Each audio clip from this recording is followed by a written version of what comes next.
மதுரையில் டங்ஸ்டன் சுரங்கம் tungsten mining.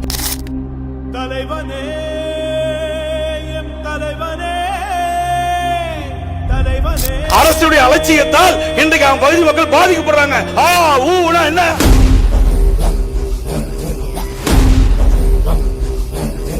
பிப்ரவரி மாசமே ஒப்பந்த புள்ளி கோரப்பட்டு விட்டது. 10 மாசம் என்ன பண்ணீங்க? அரசாங்கம் தான் நடத்திட்டு இருக்கீங்க. மக்களுடைய பிரச்சனை வருகின்ற பொழுது அதை தட்டி மத்திய அரசு கேட்க வேண்டும்ல.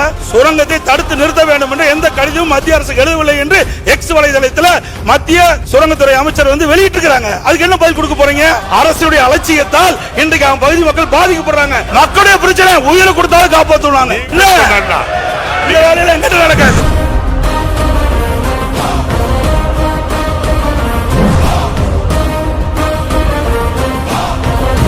வச்சா